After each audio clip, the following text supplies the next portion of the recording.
take a moment and honor, you see the chair and Charlie.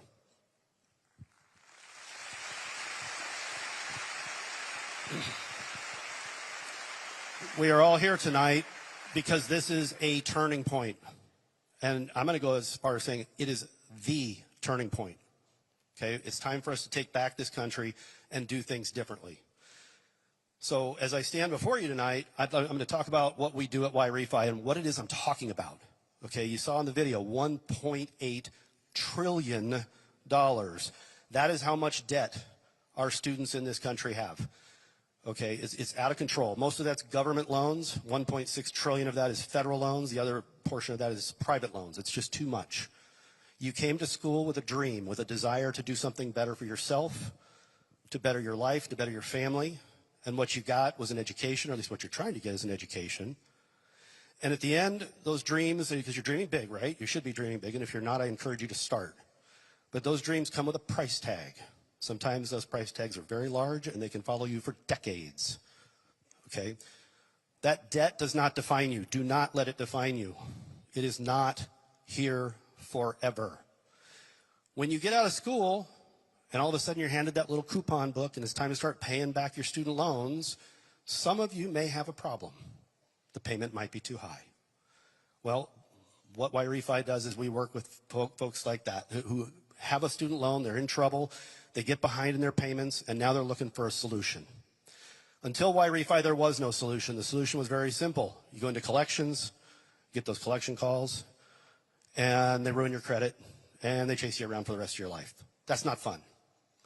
What we're here to do is to fix it. We have heard the stories. We have heard the cries for help. And I got to tell you, talking to our borrowers, I've had the pleasure and luxury of talking to some of our borrowers and hearing what they have to say. And the stories, some of them are horrific. First time I heard a student talk about suicide, I thought, no, this is not the way it's supposed to be. That's why I say, do not let it be you. Do not let it define you. So when a borrower calls in, I'm going to tell you something really cool about YRefi. When you call in, what you're going to get is a live person, not a phone tree. How many people call places right now and beg for a phone tree? Yeah, no hands. Okay, and then the next thing you're going to get is some dignity. What does that mean? Well, that means we're going to listen to your story. We want to understand who you are, what you're going through, and how you're doing it so we can help you create a custom-tailored plan built around your ability to pay and get you out of debt quickly, get that debt paid back so you can move on with your life and gain some financial security. That's who YRefi is. So I encourage you, if you're in that situation, you need some help, please take a moment, look us up. It's yrefi.com. Now, the other side of the story, capitalism, innovation, entrepreneurship. I think we can all agree that that's a good thing, in this country anyway. The only way we're going to get out of this problem, by the way, is by getting the government out of the lending business. Anybody agree with that? If we get the government out of the lending business and put it back into the capital markets where entrepreneurs and people who believe in that, in innovation and so forth, have the ability to fix the problem, if history's taught us anything, the problem will get solved. That's YRefi. That's my partner and I. That's why we did what we did. Now, what that means is, in order to do this, we did not want to take on any institutional capital. No Wall Street capital, no big dark money garbage, none of that. We raise all of our capital through independent individual investors, accredited investors, people looking to do well by doing good. What does that mean? Well, that means on the investment side, we pay a fixed interest rate from 6.5 to 10.25, depending on how long you want to be invested. Give you an opportunity to make some real returns while investing in a mission you can believe in. That is YRefi. So we invite you to take a moment, check us out at yrefi.com if you're a borrower. If you are a potential investor and you'd like to learn more about the YRefi mission, who we are, what we do, and all the fun stuff, look us up over there at investyrefi.com. Now, in closing, I'm going to say a couple of quick things here. Tonight you guys have a great speaker lineup. I'm sure that's why you're here, not to see me. You're here to see these amazing speakers. So I'd just like to honor those folks. In a minute, you're going to have Alexis come out. She's going to sing you the national anthem like you've never heard before, which is amazing. So I'm going to end by saying this. May God bless America. May God bless you. May God bless YRefi. And at the end of the day, God bless Charlie Kirk.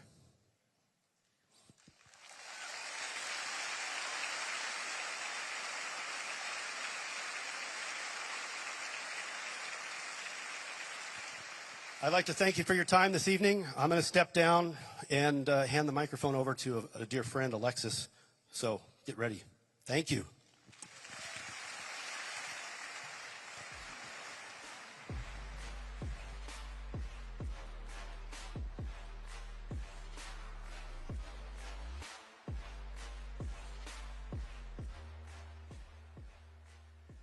Ladies and gentlemen, please rise for the national anthem and join me in welcoming Alexis Wilkins to the stage.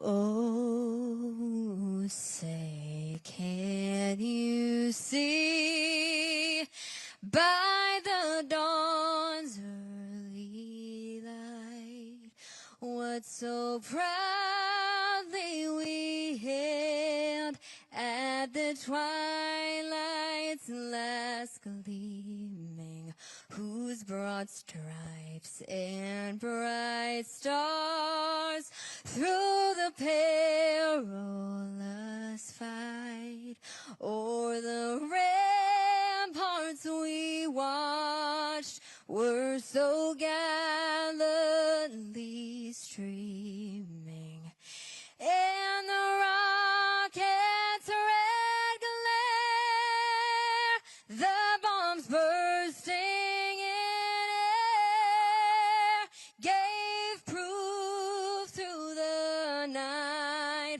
that our flag was still there. Oh, say, does that star-spangled banner yet wave o'er the land of the free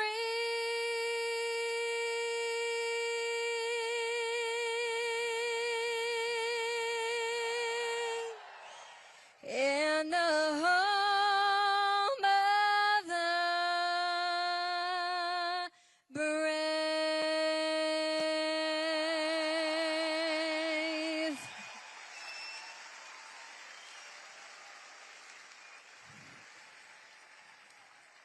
Thank y'all so much. Well, I'm Alexis Wilkins. I'm so happy to be here with y'all. Truly, what an honor. I know that a lot of y'all had to wait out in the rain, had to work really hard to get in here, so I'm so happy to be here with you. I have a long history with Turning Point, and I want to tell you kind of how I got here in my story, because it's really full circle for me. I mean, I always got emotional at Turning Point events. I always have. And then now, of course, there's this new layer that makes us all very emotional at Turning Point events. But for me, my story with Turning Point started when I was 17. So I was in college at Belmont University in Nashville, which is a private Christian college. And I was really going through it politically. I was in business and political science. And I was already in the country music industry, which you would think would be a little bit friendlier patriotically. It's not. It's a little better, but it still has that kind of Hollywood entertainment industry thing. So I was going through that, dealing with college in the political sense. It was 2016, height of that election. And I was in a comparative politics class. And the professor, I could tell, just, did not like me politically. I wasn't really jousting with him a lot, but he knew that he wasn't indoctrinating me. So he ended up giving me an F in that class. And I love school. I got A's. It was never an issue. And that professor decided that he would essentially ignore all of the work that I had turned in, pretend that he didn't get it, and then give me an F. And I said, you know what? I'm not going to take that just because I love America. That's not fair. We're not going to do that. So I went to the dean of the department, dean of the school, ended up all the way to the president of the school. And though him and I actually didn't agree politically, he completely agreed that this was discrimination from this professor based on a political merit. And so We ended up getting the grade changed into a passing grade because I fought it, sent a lot of emails, had a lot of meetings, and went through the process and ended up coming out the other side with a decent result. Another example is I was in Religion 101, and the professor decided that it was a good idea to tell us that Genesis was just a bedtime story. That's not really how God created the universe. It was just, and this is a Bible class. If that's what we're learning in Bible class, oh my goodness. And so he also said we had to go to this assembly, one of the convocations, mandatory in order to pass the class. We had to go to a class called Religion on the Left. And I said, you know what? I love school. I try to respect authority, but I'm just not going to go. And I didn't go. And this mandatory convocation that was completely partisan, not good for anyone's virtues, and I talked to people who did go, it in fact was awful, didn't end up hurting me or my grade at all. And I tried to have good conversation about it. I tried to do the right thing. I went to the head of the religion department. I talked about it. I said, hey, this is what your professor is doing. I'm just wanting to tell you because this didn't feel really in line with what I think that you want to accomplish here. And he was more concerned about who I was and the fact that I was complaining than this professor and what he was teaching students in their classes. So I had a lot of experiences like this. My experience in college was very storied with things like this. I wrote papers that I watermarked and said, I do not agree with this, and then wrote additional addendums onto those papers just to restate my opinion. And the funny part is a lot of the times that happened, it was something tangible that I could prove or disprove. One of them, for instance, was on the steel tariffs that President Trump enacted in his last administration. Our econ professor said that they were going to ruin the economy, ruin the steel industry. I said, I don't think they are. And that was one of the addendums I wrote. And she ended up saying, you know what, Alexis, you were right. So through that whole process, I ended up coming to the conclusion that, I'm not the only one. I know that there are other students that are going through exactly what I'm going through. And, I have the support, and I, won't really take no for an answer, but I know colleagues of mine or fellow students of mine that may not be sticking up for themselves or may be forcing themselves to write papers that they don't agree with in order to get a certain grade. And so I was looking for a community. I felt like I, couldn't solve this problem by myself. And I go home, and, of course, I'm talking to my mom, and she says, honey, I saw this organization that was starting, that was really just coming up called Turning Point. You should talk to them. I'm like, okay, I'll talk to this organization. How do I get in touch with this organization? We figure it out. And we end up just calling. And this wonderful man named Bill Montgomery answers the phone. And he says, yeah, I've got this awesome guy, this kid, he's fantastic. He debates like a champion. He's so virtuous. He's incredible. And you know what? He's going to change the world. Do you guys know who that was? He was talking about Charlie Kirk. And you know what? Charlie did change the world. And so following that conversation, I felt like, okay, maybe I do have a community. Maybe there are people who will understand what I'm going through and help me to combat it. And so I was invited to the first meeting that they had. I think it was West Palm. I was on tour with country music, so I could not go. But that led to my involvement with Turning Point USA and becoming an ambassador, going to events, representing, social media, all the things that you see us do. That was the whole genesis. I found Turning Point USA because I needed Turning Point USA. I was sitting in your exact seats, watching people speak, thinking, man, what can I do more? What can I be doing to make this world a better place? And even when it wasn't tied to a specific election, when it wasn't tied to a specific candidate, it's just you look around and I can empathize with how you feel because you look around and you go, do I not fit in with kind of how this world is or what I see on social media? I'm so happy that I feel like in the last year it's become cool to be virtuous. Do you guys notice that? That we're kind of starting to see the revolution. And I credit a lot of that to Turning Point, the work they've done with the faith divisions, with the Young Women Leadership Summit, with the groups that they find to speak to and the students that they inspire. I think that that's a huge part of it. And so for me to be here speaking to you all, I'm so honored, and that's why it's so full circle for me. And so I guess I just wanted to tell you all that if you ever feel when I was sitting in your seat, I remember thinking, man, I'm just one person. I felt, small. Like, what can I do as one person? And I think my answer for you guys, and everything that the Army, that Turning Point tells you, is that you are not just one person. You are a huge, pivotal piece of the culture of change that we are trying to enact. You can go into your community. You can inspire other people to live differently, to stand up differently, to speak differently. Courage is contagious. It really is. And the fact that you can go into your spaces. You might say, hey, it sounds as simple, but you might say, yeah, I'm going to the Turning Point chapter meeting tonight. And someone comes with you. People are just nervous to take this first step, and I think that if they have someone to guide them, it helps so much. And you really, we talk about, I love the conversation that's going on that's starting about faith right now. And you really do need to go into your communities and become the salt and become the light and change the environment around you, because you are fully capable of doing that just by being exactly who you are and telling people the things that you believe in. So I am so honored to be with you here. Turning Point USA is fantastic. I am so happy to have been on this whole tour with them. Truly one of the honors of my life. And I'm honored to be here with you today. So thank you so much. Go forth. We have so much to do. We have a mission to carry out. There is so much work to do. And we need everyone in here to do it. So let me hear you guys.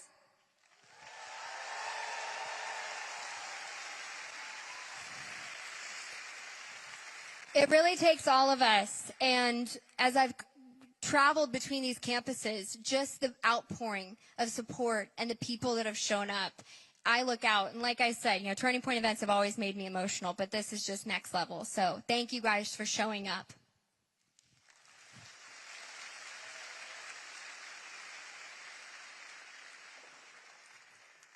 Now I was wondering, y'all, and I promise you know it, will you sing one more song with me?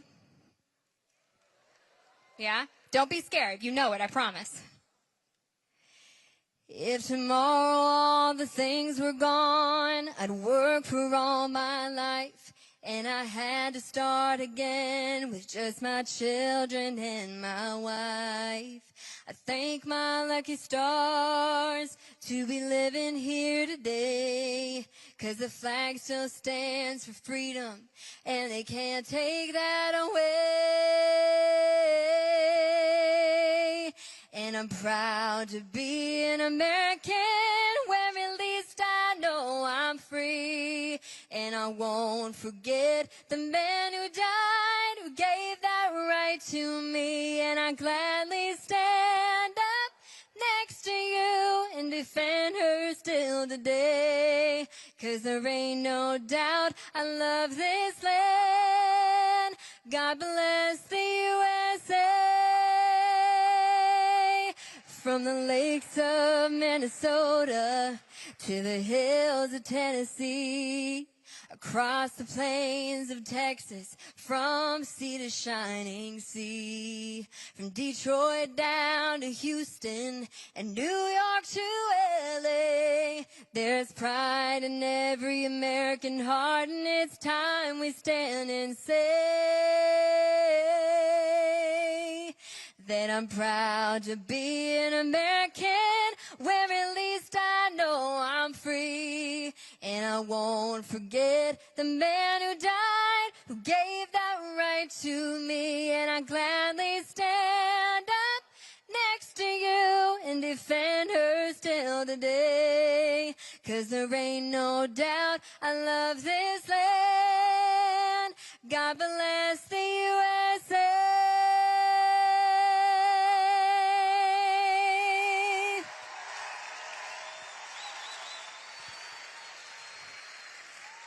Thank y'all so much. God bless y'all. God bless America. God bless Charlie Kirk. Thank you guys for showing up.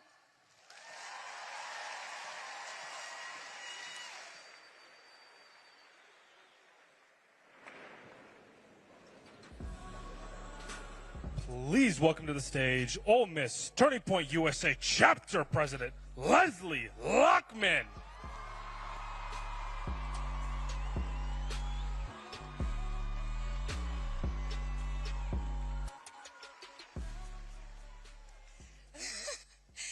Good evening, Ole Miss. I am Leslie Lockman, president of your Ole Miss chapter of Turning Point USA. It is with mixed emotions that I'm standing here at this moment, yet profoundly proud of the event that is happening. Thank you for coming this evening, and we are moved and motivated by the response from the Ole Miss students and community. In support of this event, the outpouring of kindness and encouragement has been fueled the planning of tonight. Let's also take a moment to express gratitude to the security and law enforcement, not only for their extraordinary assistance today, working to help keep us safe, but for the diligent and hard work every day, putting their lives on the line.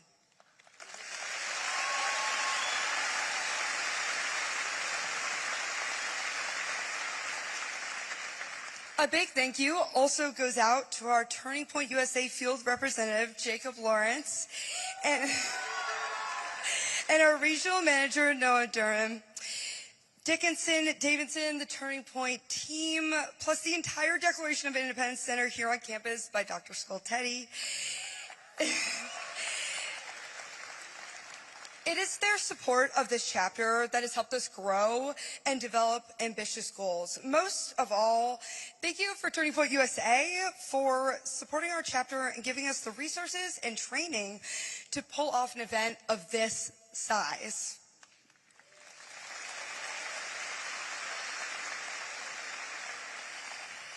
If you are at another university and are interested in starting a chapter, please go to turningpointusa.com/get involved today. We will quickly help you get plugged in to find a chapter. Finally, attend our biggest event of the year, America Fest, this December in Phoenix, Arizona. It is an event you won't want to miss. In July, fellow student and Turning Point treasurer Stephanie Greer and I traveled to Dallas for the Turning Point Women's Conference, where we were moved by many speakers like Riley Gaines, Erica Kirk, and Charlie Kirk. It was there from that stage that Charlie called out to Ole Miss as an example in response to a question. In the following weeks, I did everything I could to get our university to invite him as a speaker, figure out how to fund it, and make Oxford, Mississippi a stop on his tour. And guys, we're here.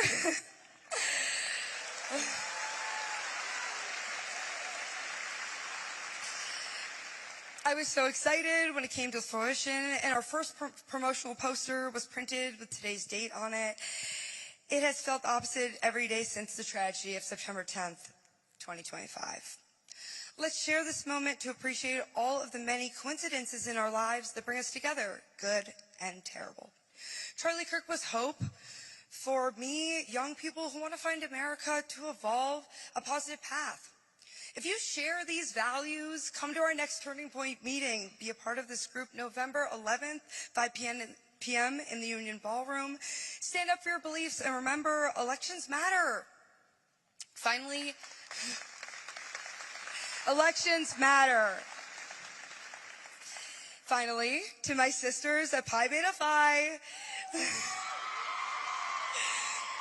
Chancellor Boyce of this elite University of Ole Miss, my family, thank you for providing an environment that enriches and supports me to unabashedly and passionately represent the principles of freedom, free market, limited government, and conservative values to the swaths to the most important college students in the United States of America. Now, on three, please join me in honoring Charlie Kirk by holding up a rally sign that is on your chair. For a quick photo moment, if you can reach underneath, it's on your seat. If you don't have a sign, cheer loudly. Whenever you guys are ready, you look ready. Okay, are we ready? Ready? 3, 2, 1.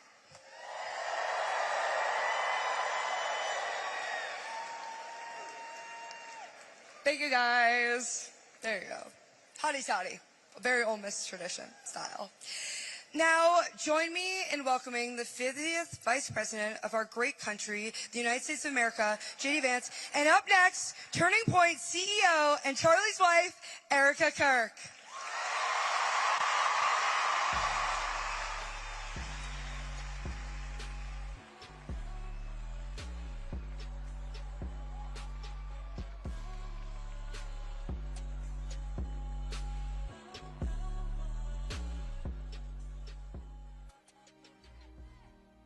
When you make that covenant with the Lord on that altar, don't let that fire burn out from the altar. That love is so special and so powerful. You married your soulmate. You married the person who God made for you. He was the perfect father. He was the perfect husband. Charlie always believed that God's design for marriage and the family was absolutely amazing, and it is. And over, he would tell all these young people to come and find their future spouse, become wives and husbands and parents.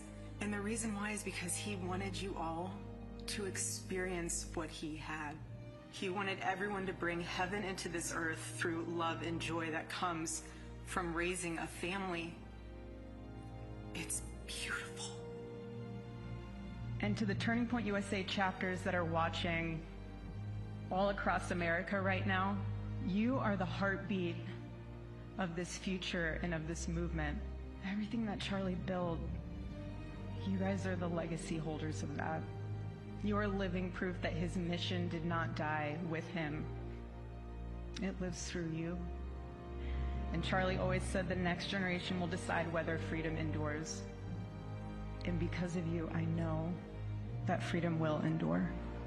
The next speaker is a very, very special speaker, and she has had a heroic last year, and I believe she's the best mom in the world, truly the best mom in the world. She is my hero and the love of my life. Join me in welcoming Erica Kirk.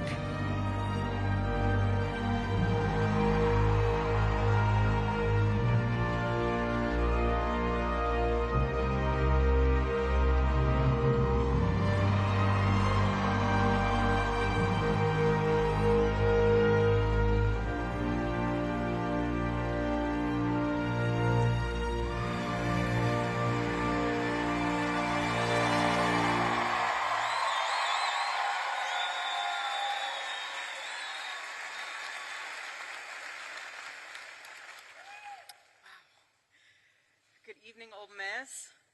Oh, man.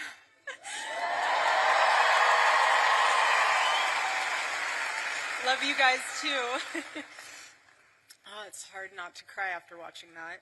I haven't seen that portion of him saying that video since that day happened.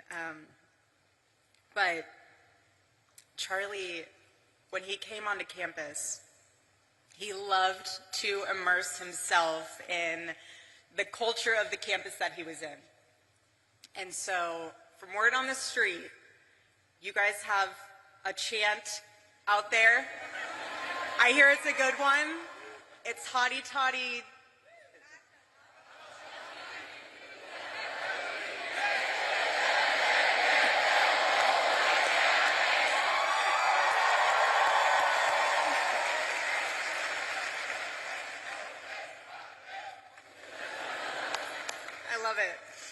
I love it, but it's a tremendous honor and blessing to be on stage today, and this is what Turning Point USA is all about. This is what the future of our country is all about, and I want to thank you all also on a personal level for all of your prayers and all of your support, not only for our family, but for the Turning Point USA family, which includes all of you, especially those that are students, a part of the Turning Point USA chapter at Ole Miss. So I love you guys, truly. This whole, you guys have no idea how helpful it is to have all of you in my life, because you help me feel even more deeply connected to my husband. And I thank you for that. I thank all of you for that.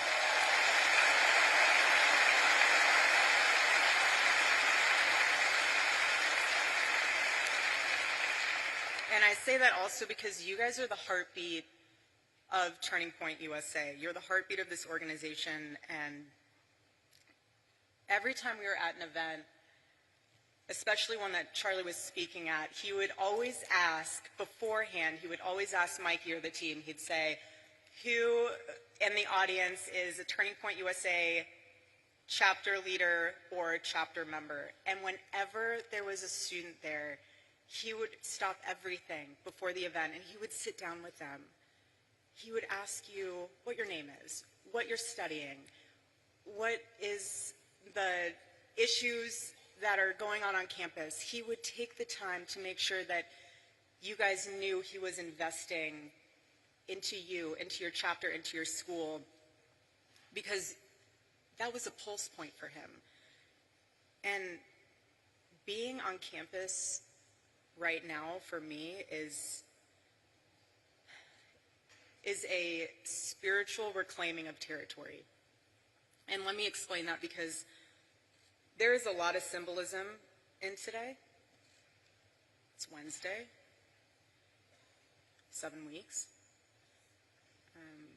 And the more that I am coming to grips with the permanency of this nightmare, the more that I'm starting to realize and witness that the enemy, he doesn't want you. He wants your territory. He wants your influence. And when our team asked my dear friend, Vice President JD Vance, to speak today, I really prayed on it, because obviously it's a very emotional day. But I could just hear Charlie in my heart. I could just hear him say, go reclaim that territory, babe. Go. The battle's already won. God's love conquers. And that's why I'm here today. I'm here because this moment, it can either be your breaking point or your wake-up call, essentially your turning point, if you will. And at this moment, every single one of us has a choice to make, whether we stand for freedom or we're just going to fall for everything else. But I want to encourage you, especially the students here, find your voice. You are the courageous generation. That's what you are. All of you. Gen Z, you are the courageous generation. Hear me when I say that. My husband believed that to his core. That's why he went on campuses. That's why he was trying to reach you. You are the courageous generation. Own it. Make him proud. And students beyond Ole Miss, if you are pursuing a chapter on your campus, harness this amazing opportunity to advocate for something that you truly believe in. And express it in the most articulate way of what exactly you're advocating for. You're advocating for America, you're advocating for freedom of speech. Because our chapters on high school campuses, I love it. Charlie was so excited when he named the programs for high schools. He said, we're gonna name it Club America. Because he goes, who could hate that name? It's the perfect name, Club America, and he loved it. Who could be against it? And I want you to know that if you are trying to start a chapter, I'm with you, we're with you, Charlie's with you. You have an arsenal of Turning Point USA staff members that are with you. But I also, what I've been able to sit back and witness is the leaders that have stepped up to ensure that chapters can happen. For example, I don't know if you guys saw what happened earlier this week with Governor Ron DeSantis, which is amazing. I want to give him a massive shout out, because he said, we're announcing a partnership with Turning Point USA. We want to make sure that all high schools in Florida, anybody in a high school that wants to start a Club America chapter, will be able to do that. There will be no impediments to that, and certainly no discrimination. That's amazing.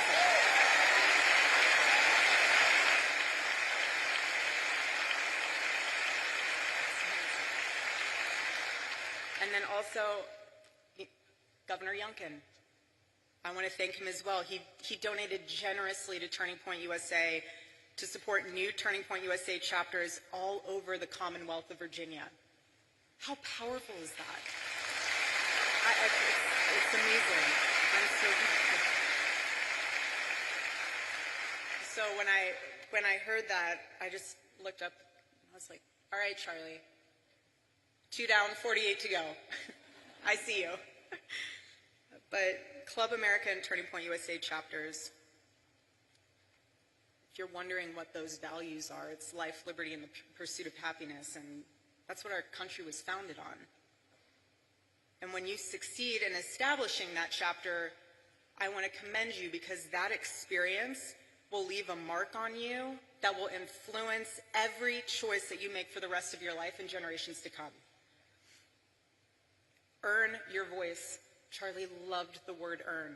Earn your voice. This is about your legacy.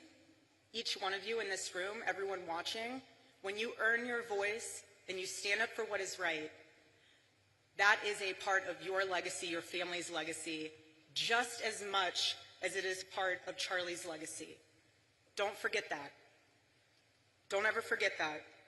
Because if there's one thing I've learned, especially being with Charlie for the past 7 years, it's that the hope we're looking for is not found in Washington. It's not found in media.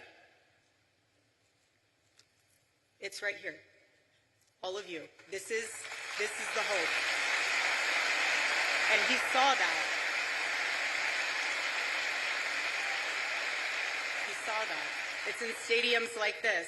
Charlie had a visual in his head. He loved the on-campus events, but for the night events, he would send Tyler pictures and the team pictures of, I want our chapter events to look like this. And he sent a picture of one of the largest college football stadiums in the country, packed.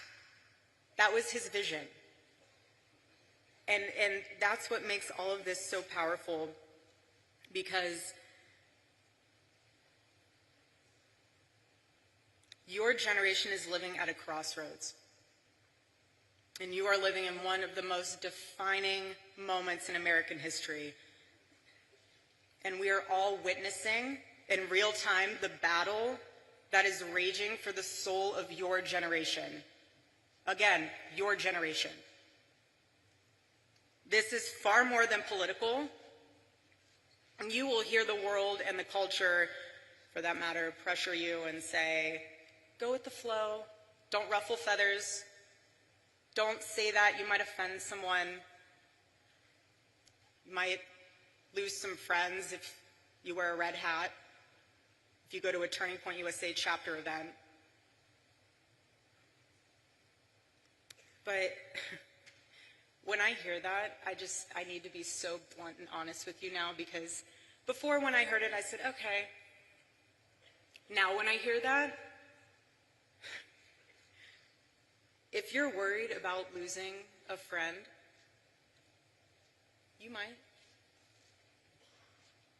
I lost my friend. I lost my best friend. And if you're nervous about standing up for the truth, the assassination of my husband puts into perspective all those fears. It really does. Because my husband never went with the flow. He swam in the streams of significance.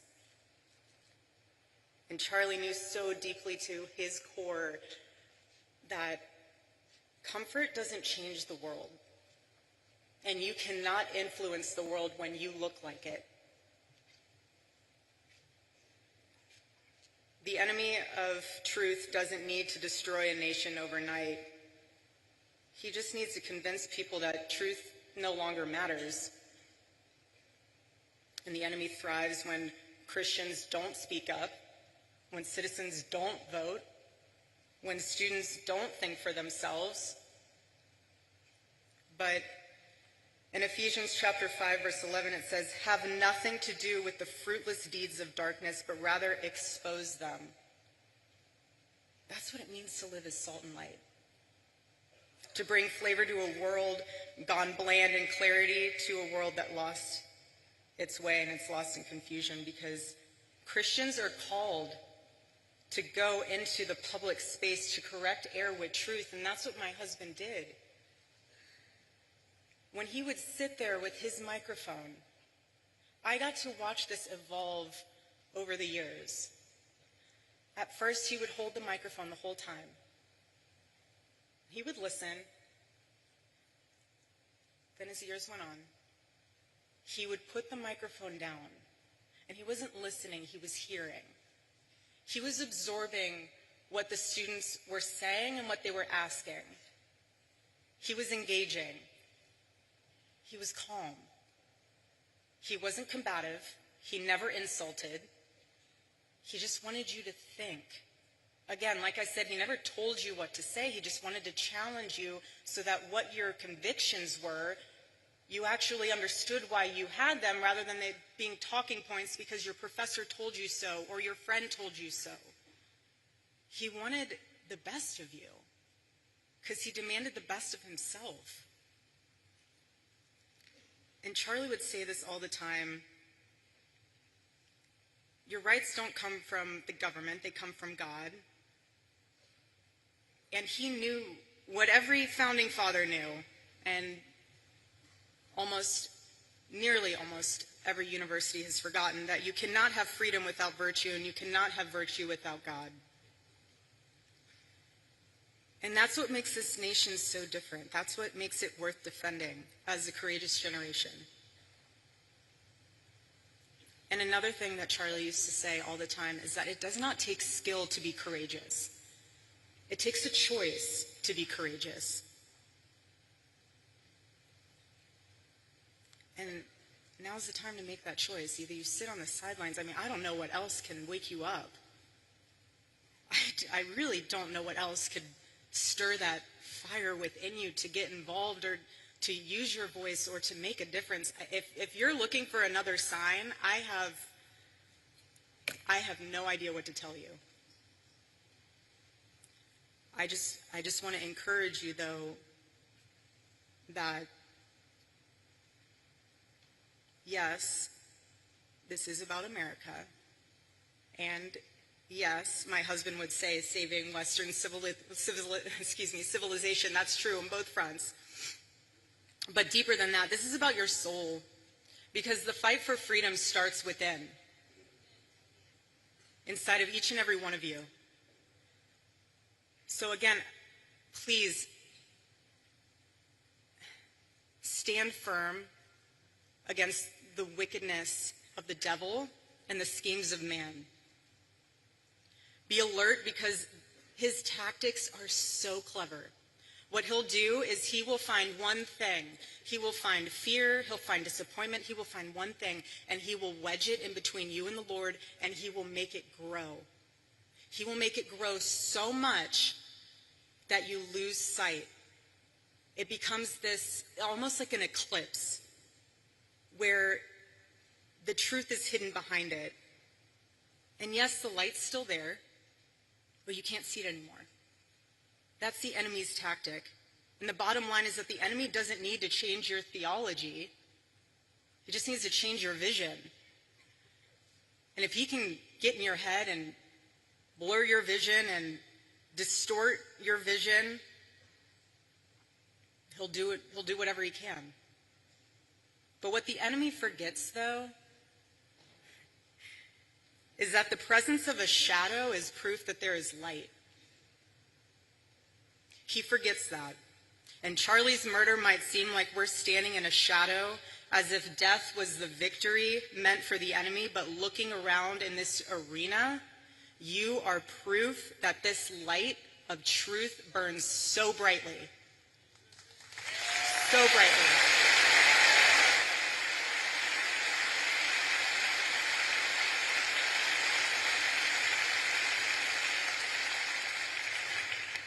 The Lord is calling you to rise.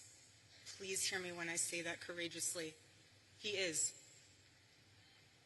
Do not be afraid. It is so easy to be afraid, but we are commanded to not be afraid.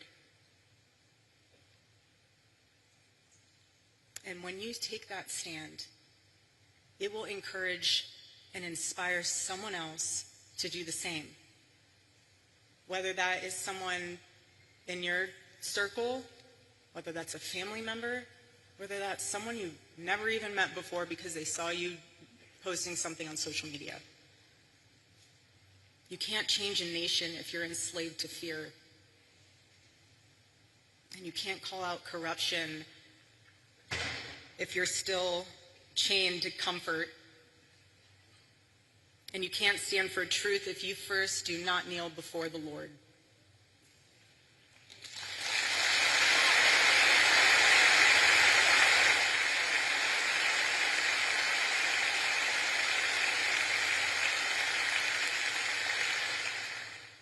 And I know I keep saying it, but I'm trying to drive home a point with you all being labeled as the courageous generation, because this generation will decide if America remembers who she is or if she'll forget. And I believe with all my heart that God placed you here and now at Ole Miss, not by accident, but by assignment. There is no mistake that you are here in this stadium and arena today. No mistake. God doesn't make mistakes. Doesn't make mistakes. And when being on this campus, I think of 18-year-old Charlie, who would always say, you know, when I started this, I had no money, no connections, and I had no idea what I was doing. But what he did know what he was doing was that he was obeying the Lord. He was obeying what the Lord had placed inside of his heart to fight for. He did.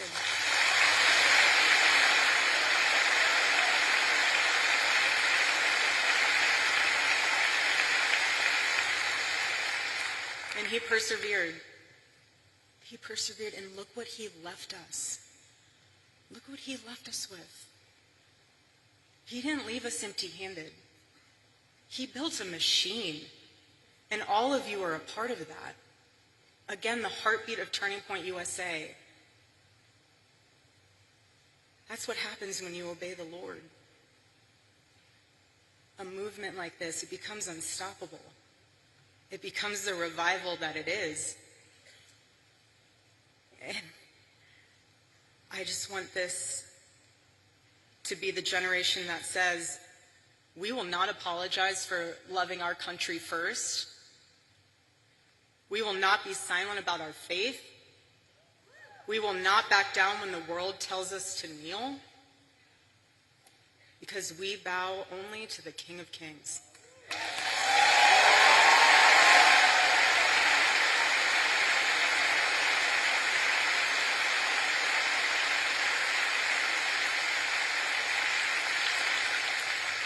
And it's from him that we rise. I personally still believe in America. I still believe in her founding. I still believe in her future. I don't care if people think it sounds crazy, but I still believe that our nation can heal. But we can't save a country that we're too afraid to defend. We can't.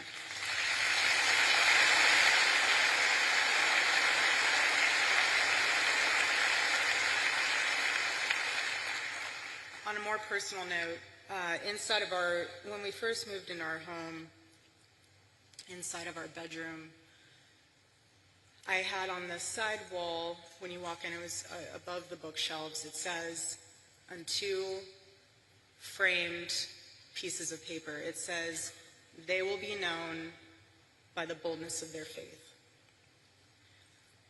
And when I hung that, as many women can attest to this, when you hang things, you see them all the time, you just kind of go about your life. And so,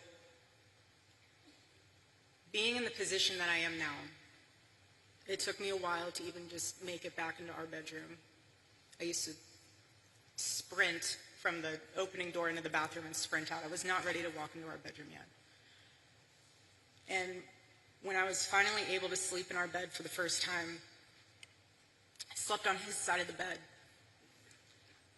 And I noticed, because he had to sleep a certain way on his side, facing the outside of the bed, because he had a bad back. I'm sure most of you didn't know that, but he had a really bad back. Anyway, so it's also why he wore compression socks too. I know a lot of people are like, why do you wear compression socks? Circulation. Anyway, so he would sleep that direction, and so I found myself sleeping that direction as well. And when I woke up for the past several nights that I've been able to be in there, I saw that the first thing I'd see is that on the wall, they will be known by the boldness of their faith. And I thought to myself, he saw that every single morning he woke up. I didn't, because I'm on the other side of the bed, so I'm facing the window.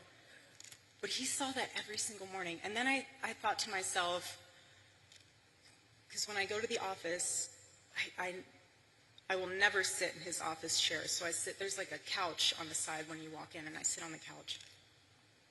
And on his desk, flanked between the Bible verse of Micah, chapter 6, verse 3,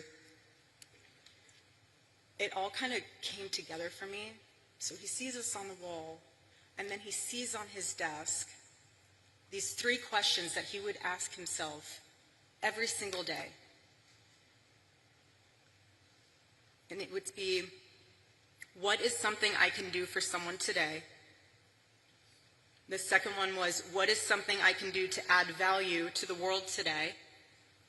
And the third was, how can I honor God today? Those were the 3 questions combined with the words he saw every single morning. So to me, seeing on his desk, that was him suited up with the armor of the Lord every day. That was his combination. And what I'm realizing with that is those were the action points of how to have courage. Because you can ask me, well, how do I become courageous? Ask yourself those 3 questions every single day. And I promise you, you will get courage. You will. Because what death amplifies even more is that you only get one life. Just one. That's it. It's an eternal life. So that's why you have to live like it matters. But I want to remind you that God has created you for greatness, not for something that's lifeless, just greatness. And the question isn't how long you're going to live. It's what are you going to do with your life and the time that the Lord has blessed you with? What are you going to do with that? That's the question.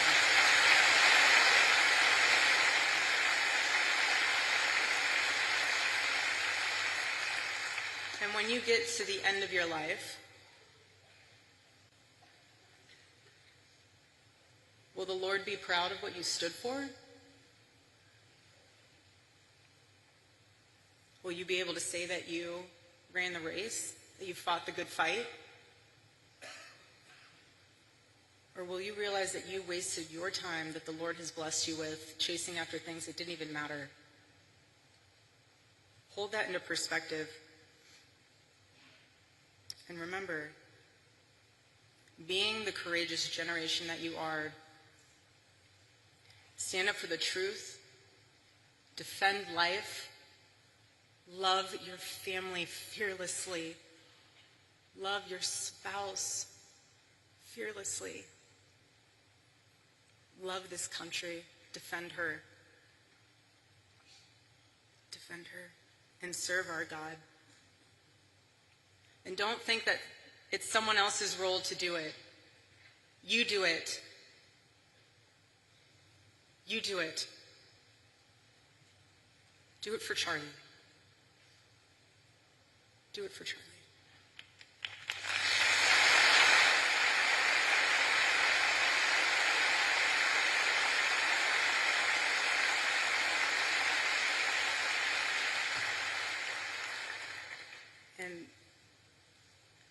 I am tremendously blessed and honored tonight to be able to introduce to you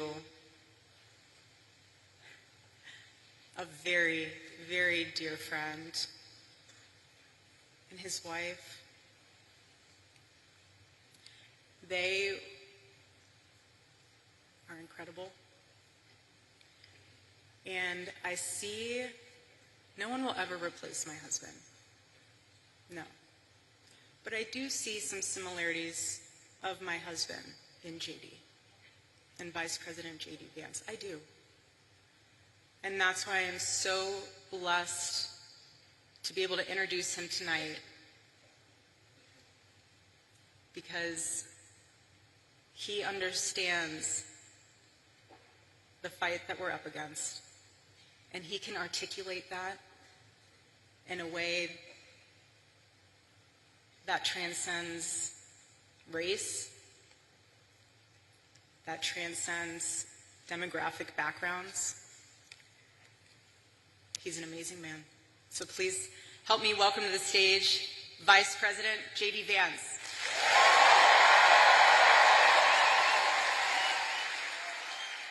I am honored to introduce a friend of mine, somebody that I have just been so thrilled to see ascend American politics. His story is uniquely American. Growing up in poverty, difficult circumstances, serving his country honorably and heroically in the United States Marine Corps, being an America First champion in Congress, and somebody who I know will bring this vision to make America great again. Join me in welcoming JD Vance, everybody.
Oh, miss, I got a question.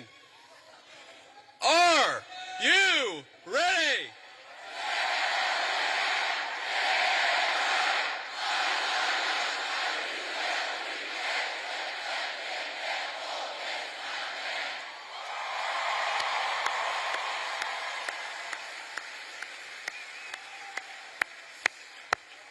Wow, that was impressive. They told me that would be impressive, and they were exactly right. So let me say a few words of thank you first to my dear friend and the widow of my dear friend Charlie Kirk. Erica, you have been such an amazing inspiration to the entire country. How much do we love Erica Kirk? She's done a hell of a job.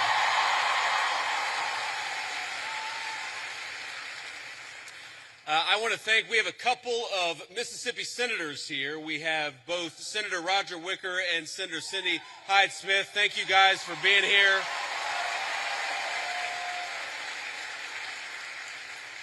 We have the governor of Mississippi with us. We got an all-star crowd here. Governor, thank you for being here.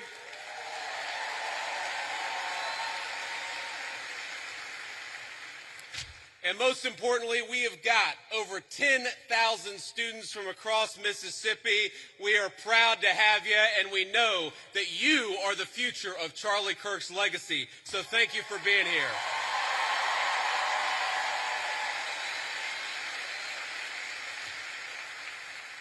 You know, I got this whole speech written, and I'm not going to deliver any of what I had written. I'm just going to speak from the heart, because that's what Charlie would so often do. And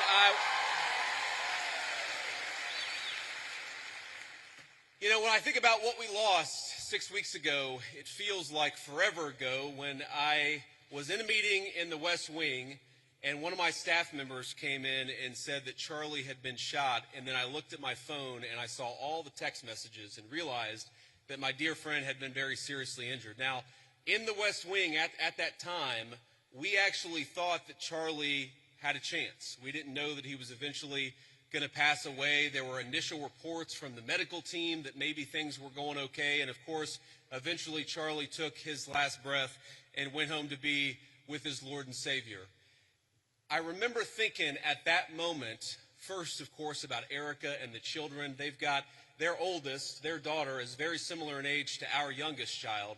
And I remember thinking, what a terrible tragedy for that family. And the second thing that I thought was, what a terrible tragedy for the United States of America. Because Charlie wasn't just a political figure. He wasn't just a guy who went around campus and said very interesting things and hosted all of these debates. He was a person who, particularly to the young people of this country, to all of you, he had the very best advice. And I think that's the most important way for me to honor Charlie, which is to repeat that advice, something I found true in my own life. Charlie wanted all of you, whatever life path you chose, whatever career you chose, whatever you ultimately did for a living, Charlie wanted you, more than anything, to invest in the things that were worth having, to build a life that was worth building. And that started, the most important advice he ever gave you was fall in love, get married, and start a family. And I can't honor Charlie without repeating that most important advice.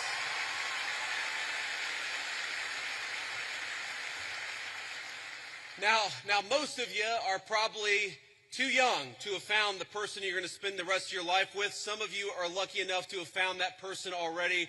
But I will tell you, if you're as lucky and blessed as I have been, it hits you like a ton of bricks. And I found that person in my lovely wife, Usha, our second lady, who is here with us today. She's sitting in the audience somewhere. I don't know where. But I love you, honey. And have children. That's something Charlie also always told. I grew up in a generation. I'm 41 years old. I'm a millennial. And if you're being uncharitable, you would call me a geriatric millennial, which I really hate. I really hate being called a geriatric millennial. But here I am at 41 talking to all of you like I've got great wisdom. Here's the thing. The one regret, the only regret that I really have in my entire life, and I've made plenty of mistakes, but the one regret that I have is that, frankly, I wish we had started having kids sooner. Because when you're a young father, you realize what an incredible blessing they are, but they're also very exhausting. And I know here at Ole Miss, we like to party a lot. And I know at Ole Miss, occasionally some of you will have a few drinks on a Friday or Saturday, or hopefully not a Tuesday night, but I'm sure that happens from time to time here in SEC country. But here's the thing.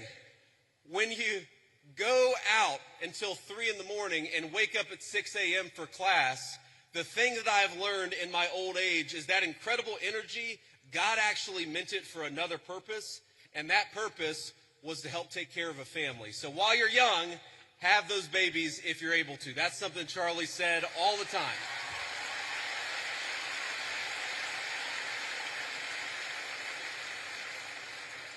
But if you think of that advice, Charlie wanted you to get married. He wanted you to fall in love. He wanted you to build a family. He wanted you to find a vocation. That was the advice that he gave on campuses.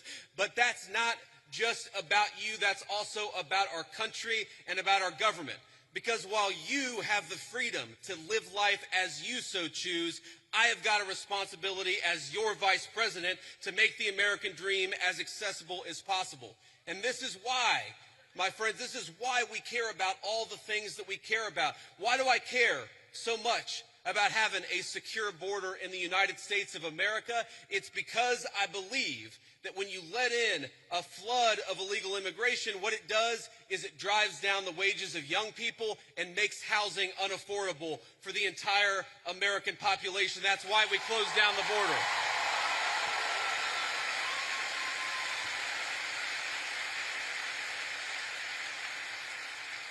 The left will say our immigration policy is about hating immigration, hating immigrants. We don't hate anybody. We love our fellow citizens, and because we want them to have the American dream, we shut that border down the very first day that Donald J. Trump was the President of the United States.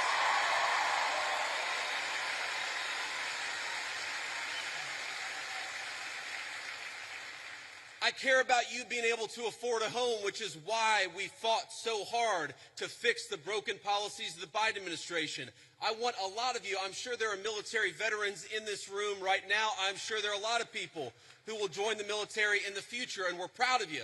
But part of America First is ensuring that we never ask you to go and do the American people's business unless it is in the interest of the United States of America, and that's how we honor the sacrifice of our troops.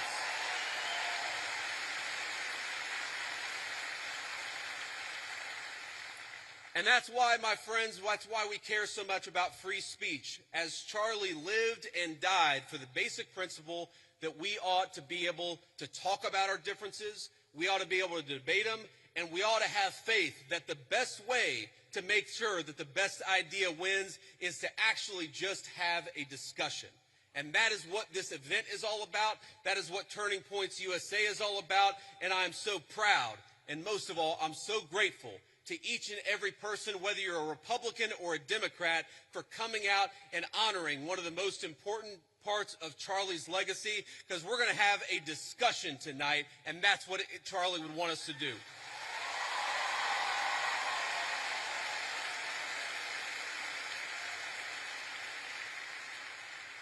Now, I want to get to questions, and I want to leave plenty of time for questions, but I want to make just a couple of final points about Charlie's legacy in politics. The most important thing about Charlie is that he was a great husband and a great father. Erica told me probably 12 hours after Charlie had been pronounced dead, she was just absolutely devastated. She was unable, you know, if you've ever known anybody who's grieving, sometimes it's unable, they're unable to even hold a single thought for more than a few seconds.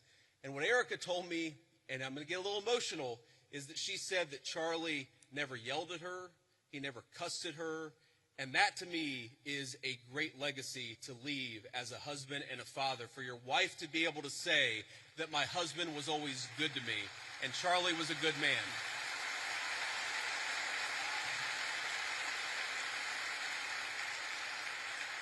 But he also had the legacy of believing in political debate, and he was the most effective person in politics that I have ever seen. And by the way, that's not because Charlie always agreed with me and the president's policies. I remember one time in particular where Charlie Kirk called me, and guys, he was mad. It was one, you know, I wouldn't say the last conversation that I had with him, but it was in the last few months of his life. And he called me and he said, JD, I'm really worried. I'm really worried that what's going on in the Middle East right now is going to lead the United States into a protracted military conflict. I've never told anybody that Charlie was really worried about that in the final months of his life. Now, here's the thing. Charlie was so effective, and he was so trusted by both me and the President of the United States that when Charlie made that phone call, I didn't say, screw you, you don't know what you're talking about. I listened to him.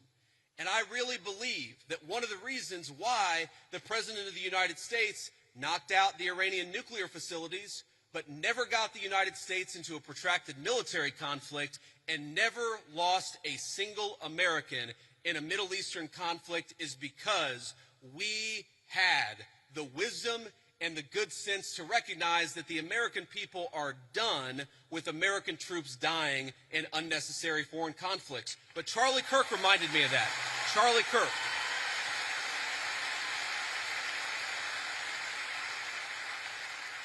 So that was a great moment for our country. It was a great moment for my friendship with Charlie Kirk, because friendship is not just about telling everybody what they want to hear. It's not just about agreeing with everybody all the time. It's about having the trust in another human being that you can tell them they're wrong and actually encourage them to change their mind. Or in that case, not necessarily even tell us that we were wrong, but make sure that we were thinking about all the options. And of course, under the president's leadership, we were doing exactly that. But Charlie was so good at that.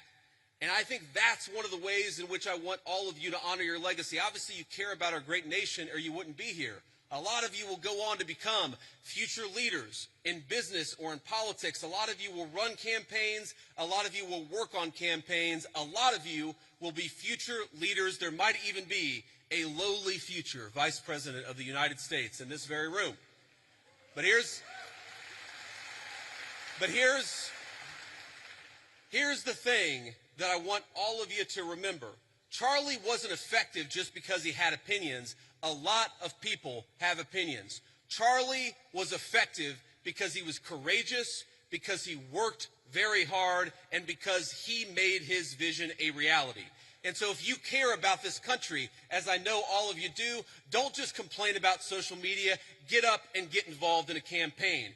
If you want a better policy outcome, even from an administration that you voted for, then get out and get involved and making your voice heard. If you care about this country, love it enough to get involved in the process and how we govern it. That is the only way we are going to save the United States of America, and that is perhaps the greatest contribution that you can make to Charlie Kirk's legacy is getting involved in saving this country.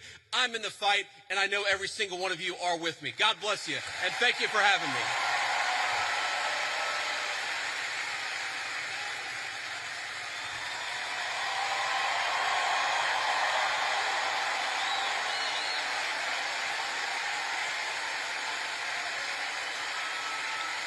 Thank you. But hey, please, I appreciate that, but we're not even halfway done. So here's I don't know what you're saying, but it sounds awesome.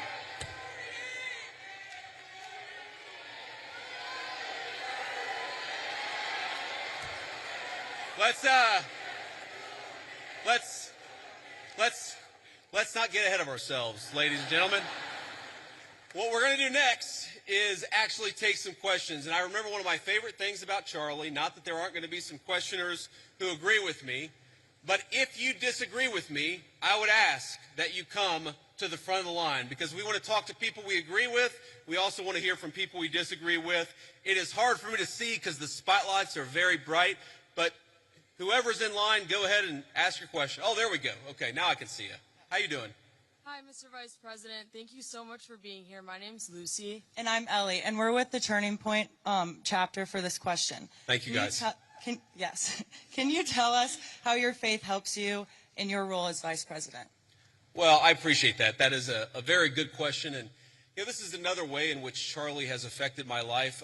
I would say that I grew up, again, in a generation where even if people had very deep personal faith, they didn't talk about their faith a whole lot. And I grew up in a country where you just didn't hear political leaders talk about their faith. But the reason why I try to be the best husband I can be, the best father I can be, the reason why I care so much about all the issues that we're going to talk about is because I believe that I've been placed in this position for a brief period of time to do the most amount of good for God and for the country that I love so much. And that's the most important way that my faith influences me. Is we all get a limited opportunity to make a difference. And if you believe as we believe, you believe that God, you believe that Jesus Christ has a plan. And sometimes we don't understand that plan. By the way, one way I don't understand that plan is why my friend lost his life 6 weeks ago. Sometimes I get pissed off about that. But what I remind myself is that there is a deeper rhythm, that Jesus Christ is the author of the fate of human history, and we are charged to do everything that we can to effectuate that vision, to make our country a more virtuous place, a more prosperous place where people can raise a family and not be persecuted for their faith, but teach their children their faith. That recognition that all of us have a duty. And I have two very important duties as Vice President of the United States, to the American people and to God, and that's the most important influence my faith has on me. Thank you.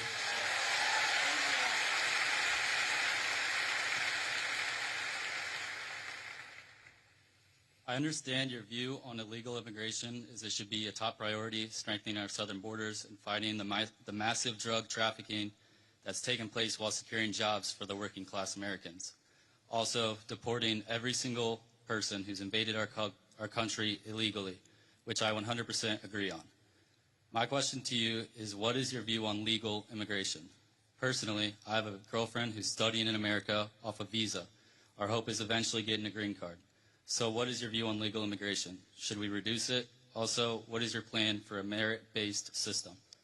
Yes, sir. Well, I appreciate the question. And look, my honest view is that right now, America, thanks in part to the Biden border invasion, but also thanks in part to a lot of bad immigration policy, right now, we have let in too many immigrants into the United States of America. That is just a fundamental reality. Now, look, legal immigration is complicated because we let in about 1 million legal immigrants into the United States of America every single year, and I think the evidence is pretty clear that a lot of those immigrants are actually undercutting the wages of American workers. It's one of the reasons why the President of the United States, and a lot of us in the administration have encouraged H-1B reform, because if you look at the H-1B visa, what it's supposed to be is that you have a super genius who's studying at an American university, who's working at a great company. You want that super genius to stay in the United States of America and not go somewhere else. What it's actually used to do is hire an accountant at a 50% discount to an American citizen. I don't think that we should be hiring accountants from foreign countries when we've got accountants right here in the United States that would love to work for a good wage.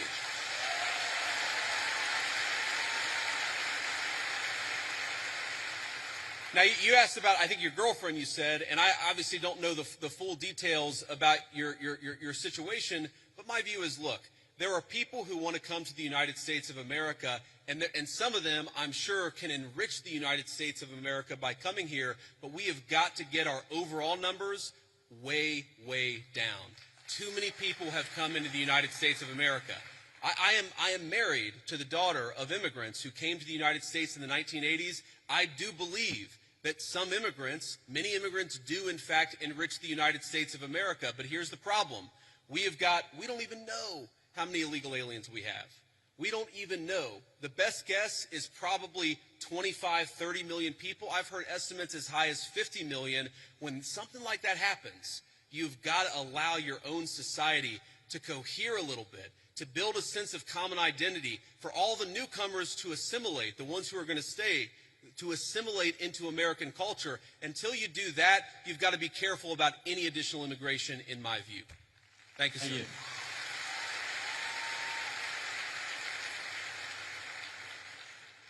Hello. I have a question about Israel and Trump's policy towards it. Do you think it's a conflict of interest for Miriam Adelson, an Israeli donor, to give millions of dollars to his campaign and then Trump have pro-Israeli policies? Well, if you're asking, do I think the President of the United States has a conflict of interest? No, I do not, because I know how the President of the United States makes his decisions, and I see it behind the scenes.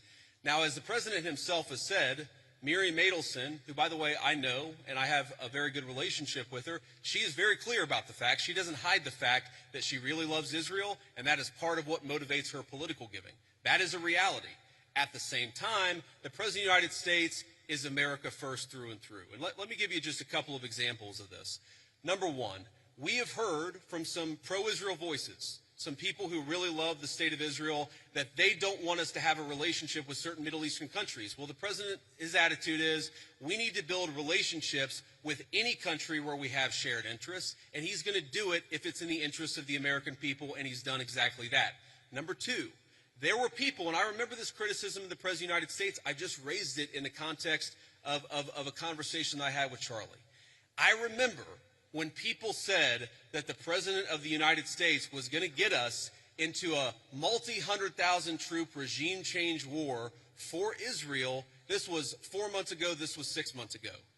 Now, the people who accused the President of the United States of wanting to get us into a regime change war for Israel, I wonder if they stepped back and said, you know what, we were wrong about that, because the President of the United States did not want to get us into a regime change war for any other country. He wanted to knock out a nuclear facility and get everybody back home, and that's exactly what he did. So I understand there's some frustrations out there, but I think the President of the United States, more than any president of my lifetime, is willing to stand up to anybody if he thinks it puts the interests of the American people first. Thank you. Hello, Vice President Vance. How you doing? Good. I have a question. Do you condone large private corporations such as Palantir hoarding data caches on U.S. citizens? No, I don't condone it. And here's the thing. So I get asked about Palantir a lot because there's this internet meme out there that somehow I am super in bed with Palantir. And here's the thing that I'd say about this. Palantir is a private company. They sometimes do a useful service, and sometimes they're going to do things that we don't like. You should be demanding that your representatives do two things when it comes to Palantir or when it comes to any other technology company. Number one, protecting your data.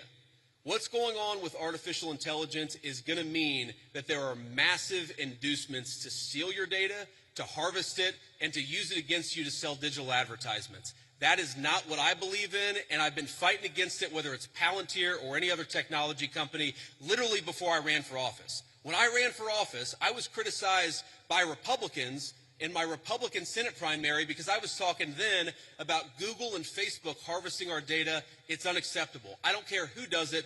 I don't want them to do it. Number two, and this is also very important, what's going on with artificial intelligence, we got to be worried about large-scale surveillance, okay?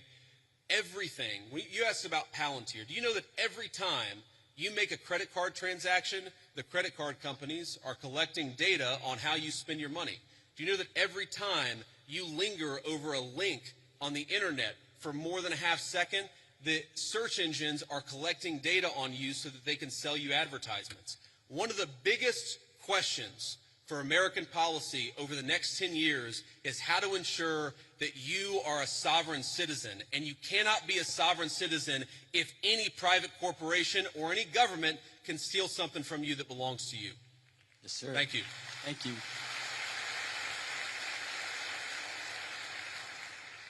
Vice President JD Vance, good evening. Thank you. My question is, the Republican Party, they stand for the right to bear arms. A lot of things the founding fathers really made a priority. Sure.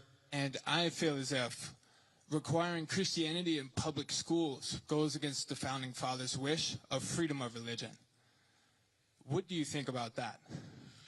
Well, I guess, who is saying that we require Christianity in public schools? Just from what I've seen on the media and the news, it seems like the Trump administration had wanted to make praying in schools and Christian values incorporated. Well, look, I think Christian values are a good thing, and I'll talk to you about why I think that's a good thing. But that's separate from forcing people to pray, which I don't think that anybody, certainly no Christian that I know, would ever support or ever endorse. And let me just say something generally about all the people. I see there's a big line, and I hope I can get to everybody's question. I remember when I was a sophomore in high school, I went to an event at my church, which was a book signing with Oliver North and Sean Hannity, the Fox News host. And this was back before, this was, I guess, 25 years ago. And so neither of these guys was maybe as big as they are today. And I remember standing in line, and I'm about to say hello to Oliver North and Sean Hannity, and I remember thinking to myself, I was so nervous, all I need to do is shake my hand, or shake their hand, give them a firm handshake, and tell them my name. That's what I'm thinking. Firm handshake, tell them my name. Firm handshake, tell them my name. And I get to the front of the line, and Sean Hannity looks at me, and he says, "How are you doing?" And I totally panic, and I go, JD. Because I had rehearsed shaking and saying my name. My point is, I admire your guys' courage, and please don't be nervous. If you need to work through a question, think about it, speak it. We're all here to have a nice conversation, and we're all supportive of it. Here's the thing when you talk about forcing, I'm going to answer your question, of forcing Christianity, forcing people to pray. There's a liberal idea out there that I think is wrong, and that's that liberalism is the source of freedom of religion. And actually, if you go back to the original founding documents of the United States of America, if you go back to the Anglo-legal tradition well before there was ever a United States of America, what you find is that freedom of religion is actually a Christian concept. And the reason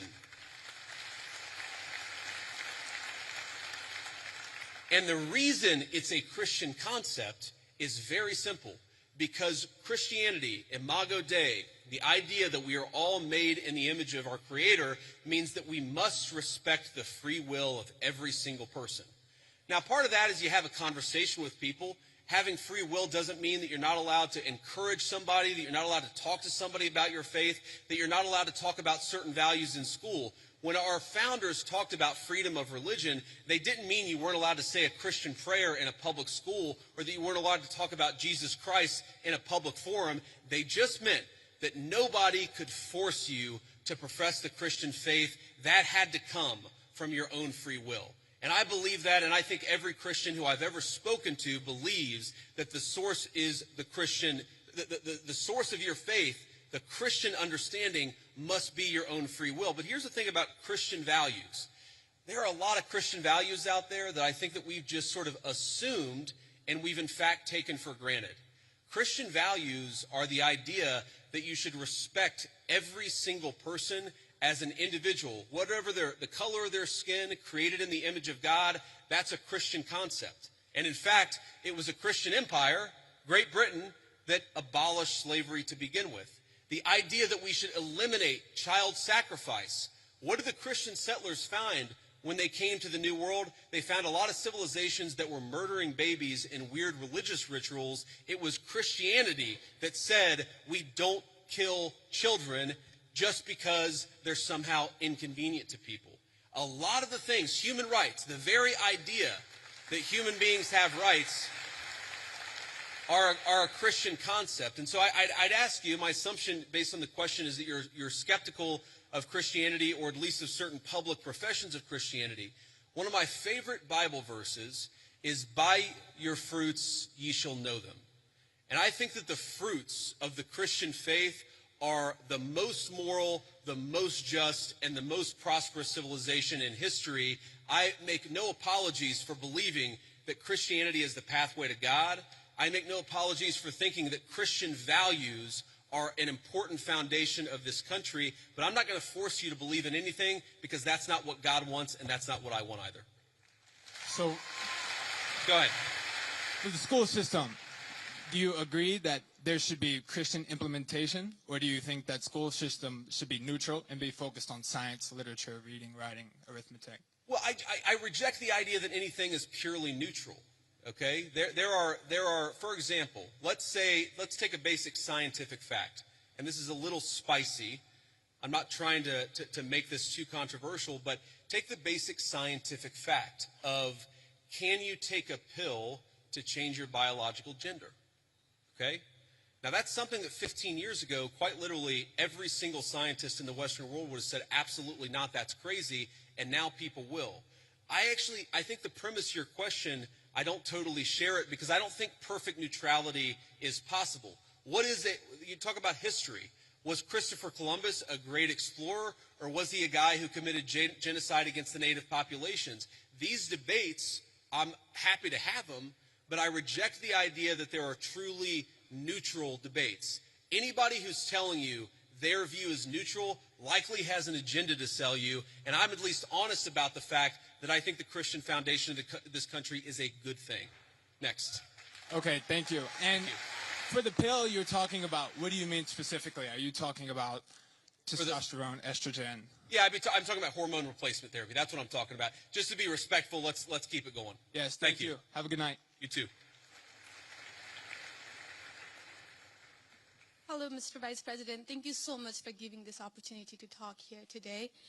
I did not agree with many of the things that you said right ahead of this, but I don't think that's my point to discuss here. What I want to ask is, you are married to a woman who is not Christian. In her Wikipedia, I mean, I just looked that up. I wanted to know what her faith was. I didn't know this before. But she still calls herself Hindu. You are raising three kids in cultural, racial, religious household. How are you maintaining, or how are you teaching your kids not to keep your religion ahead of their mother's religion? Or how are you teaching them that your kind, they're that kind who got here just few years or few decades ago is different or is better than your mom's kind who got here just a generation before? How are you balancing that? And when you talk about too many immigrants here, when did you guys decide that number? Why did you sell us a dream? You made us spend our youth, our wealth in this country and gave us a dream. You don't owe us anything. We have worked hard for it. Then how can you, as a vice president, stand there and say that we have too many of them now and we are going to take them out to people who are here rightfully so by paying the money that you guys asked us? You gave us the path, and now how can you stop it and tell us we don't belong here anymore? And one more thing, I'm sorry, one more thing. Do you have to There's be... a lot there. I don't know if I'm going to remember all this, but I will try. I'm sorry. I had to say all of this, and please take it with due... I mean, I'm saying all of this with due respect. Go ahead, please. I have no intention of causing a scene here or anything, but... We're not close to causing a scene, don't worry. But we talked about Christianity, all of this. I'm not even Christian, and I'm here standing to show support. Why are we making Christianity one of the major things that you have to have in common to be one of you guys, to show that I love America just as much as you do? Why is that still a question? Why do I have to be a Christian?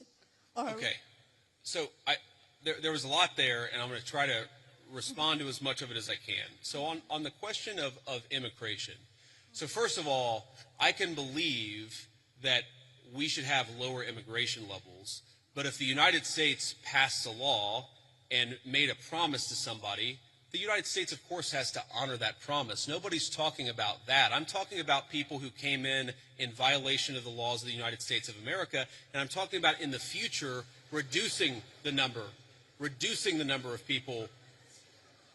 Sorry, what? May I continue on that? Because when you just said you are not stopping with the people who came here legally, right? But you are pushing out policies that hurt us. And these policies are not even solving the problems. These policies are just creating chaos. Ma'am. Okay, so again, I'm gonna finish answering the question, and then if I've answered all 9 of your questions in less than 15 minutes, then we can keep on going. We got to have a little fun, right? So here's the thing. I can believe that the United States should lower its levels of immigration in the future, while also respecting that there are people who have come here through lawful immigration pathways that have contributed to the country. But just because one person or 10 people or 100 people came in legally and contributed to the United States of America, does that mean that we're thereby committed to let in 1 million or 10 million or 100 million people a year in the future? No, that's not right. We cannot have, but I'll go and finish. We cannot have an immigration policy where what was good for the country 50 or 60 years ago binds the country inevitably for the future. There's too many people who want to come to the United States of America, and my job as vice president is not to look out for the interests of the whole world. It's to look out for the people of the United States.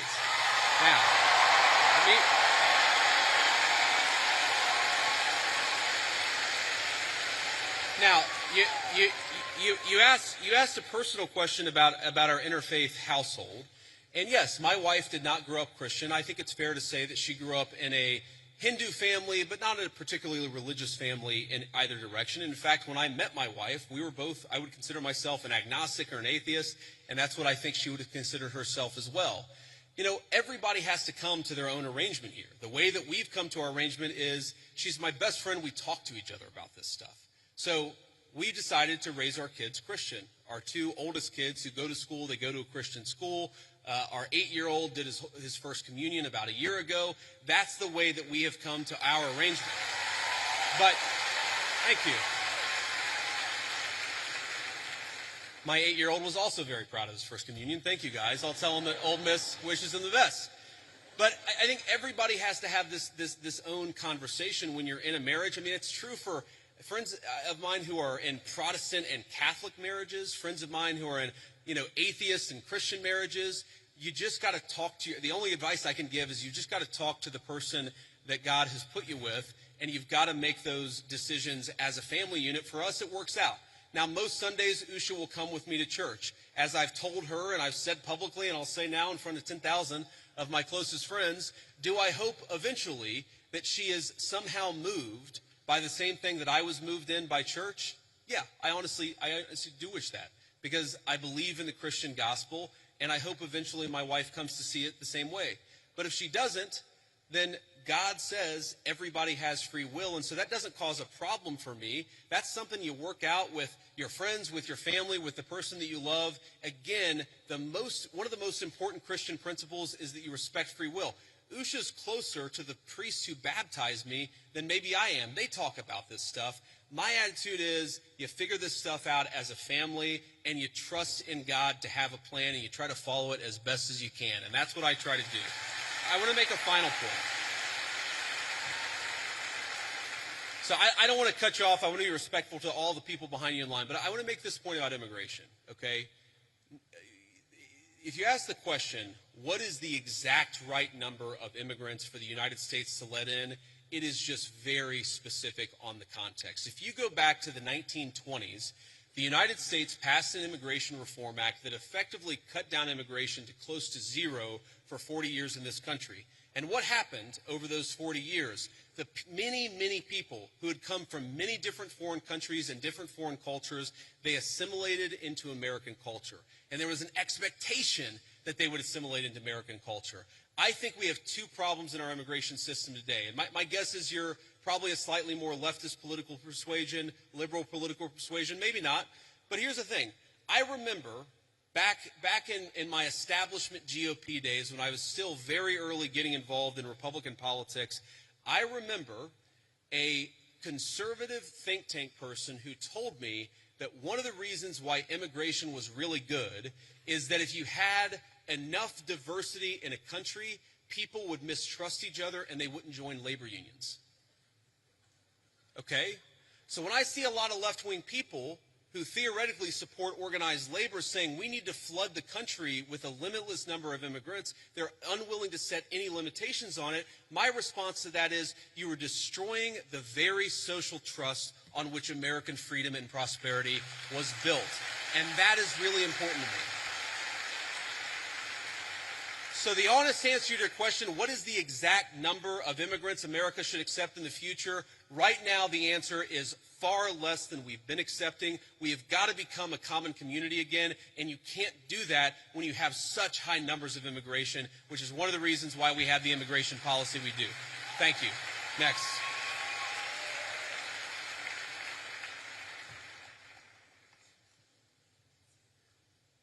Good evening, Vice President Vance. I just want to say it's an honor to actually be able to talk to you. It's an honor to be here. Thank you. Thank you. One of my biggest questions is, I feel like one of the biggest problems that America is facing today is that ever-growing social political divide, and we're seeing this on the Republican and Democratic side, but we've seen that a refusal to cooperate with the other side has led to some major issues, including right now the government shutdown, and I wonder, as the party in power, what are your plans to address that issue towards, reaching that olive branch out to the other side to actually come to an agreement on how to go forward with our government?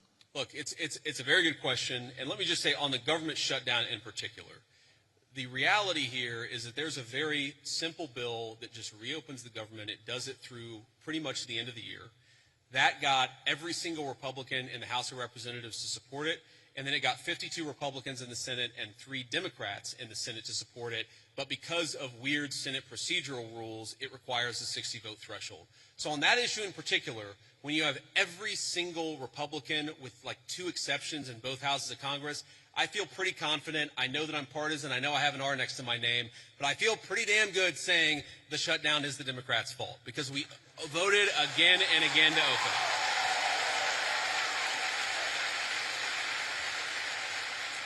Now, but there's a broader question there, and I think most Americans, whatever their political persuasion, would actually like the country's political parties to work together better to solve the problems. And look, and I agree with that. And my approach when I was in the United States Senate was to try to find some issues where we could agree with the other side on and try to work with them on it.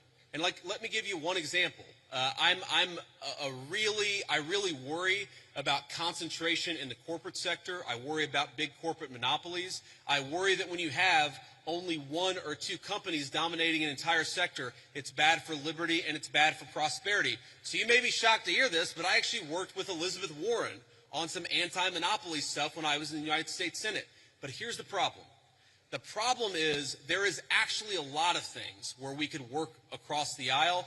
There are a lot of President Trump is in my view, you haven't seen organized labor ever get behind a Republican at least in 100 years like they have behind Donald J. Trump. There are a lot of areas of common ground on that question. The problem is, as reasonable as some of these people can be in private, in public, the current obsession of the Democratic Party in leadership, I'm not saying every Democrat in the country, but the current obsession of every Democrat in Congress is get President Trump, fight President Trump, attack President Trump.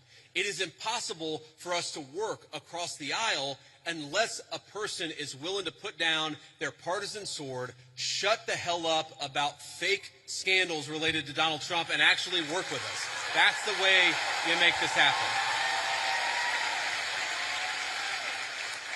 Next. Thank you. Thank you. Next. I'm going to try to get through as many as possible, guys. Thank you. Good evening, Mr. Vice President. Hello. Hi. I actually drove here all the way from Memphis, Tennessee. Go Tigers. So I'm sure everyone here is aware of the Memphis Safe Task Force that has been in the city for about a month now, and I checked a little earlier. As of this morning, I believe they've arrested 1,700 people and seized about 300 illegal guns. So I want to ask, how does this law enforcement objective jive with Attorney General Pam Bondi's pledge to make the Department of Justice a more pro-Second Amendment Department of Justice? Because I'm sure most people in here support the Second Amendment. So how can Republicans and this Department of Justice use the current gun laws that are on the books that a lot of pro-Second Amendment advocates disagree with, that we wanted to overturn in the big beautiful bill, but we didn't get it? Yeah. So I understand the question. And by the way, I supported some of those changes in the big beautiful bill. I know the President of the United States did too. We didn't have the votes to get them in there, and that's as simple as that. But I know exactly what you're talking about because there were a couple of issues in particular. I talked to some of my Second Amendment friends. But here's the basic issue. We don't want people who have violated the law, who have committed felonies. The Second Amendment, like every other amendment, it's about due process. It's that you don't have your rights violated unless there is due process of law. If you're a person who's committed 4 felonies and a court has lawfully ordered that you shouldn't have a gun and you're running around with a firearm, I don't have any problem with law enforcement saying you don't get to have that firearm that is illegally possessed, illegally obtained. I think that's basic law and order. Now, again, if you had somebody come in and say, well, we don't think that person should have a firearm, but they haven't violated any law, that's a totally separate question. That's not what we're focused on. What we're focused on is violent crime and people who have violated, the bodily autonomy of another human people. A person who has committed an act of violence against one of their fellow citizens, we're going to clean up the streets, get those people off the streets, and make America safe for the American citizens again. That is our entire law and order policy, and I think we're doing a pretty good job at it. Thank you.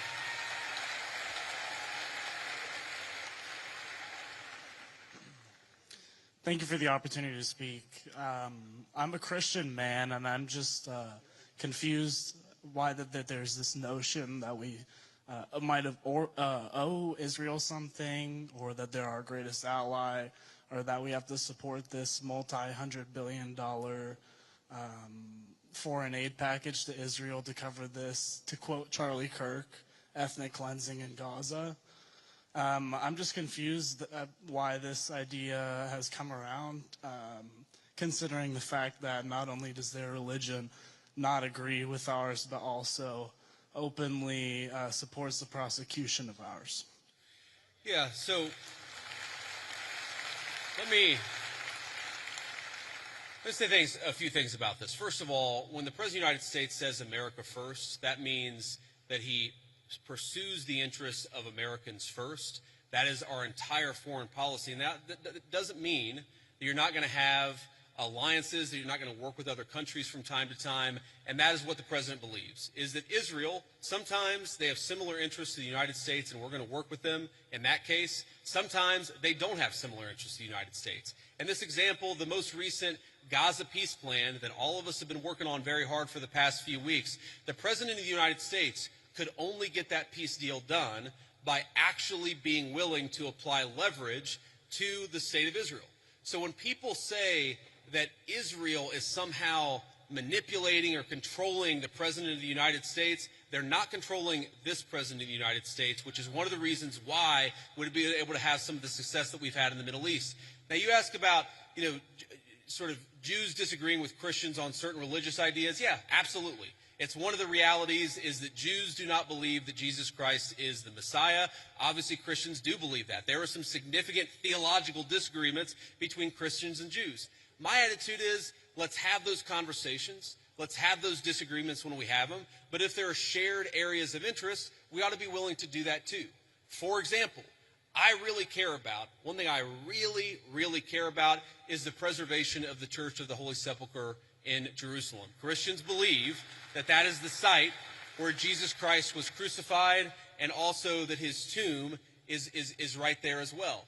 My attitude is, if we can work with our friends in Israel to make sure that Christians have safe access to that site, that's an obvious area of common interest. I am fine with that. What I'm not okay with is any country coming before the interests of American citizens, and it is important for all of us, assuming we're American citizens, to put the interest of our own country first. That's what we're going to do. That's what we try to do every single day, I promise you.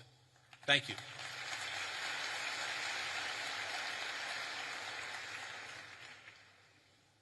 Hi, Mr. Vice President. I'm the president of our pro-life organization here at Ole Miss, Rebels for Life.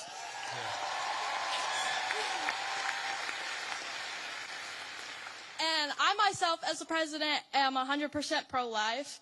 And I know you've stated, you being Catholic, that you, in the past, you've stated that you're 100% pro-life. But since joining the presidential campaign as the VP, you've kind of wavered how you see abortion. So I'm just wondering what your stance is right now. Sure. And do you think that someone else's right to liberty trumps someone else's right to life? Well, first of all, I appreciate your question, and I appreciate the work that you do. You asked the question, do I think somebody else's right to liberty trumps somebody else's right to life? No, I do not. I, in fact, do not believe that.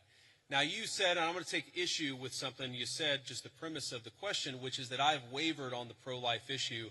I really do believe that the president has been the most pro-life president in the history of the United States of America.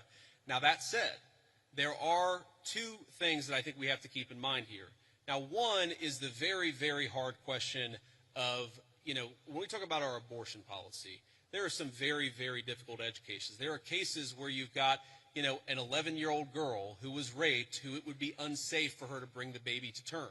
You've got situations where, bringing a baby to term would cause serious bodily harm, maybe death for the mother. That's one of the reasons why we believe in the exception in these cases where you have, again, they're edge cases, they're rare.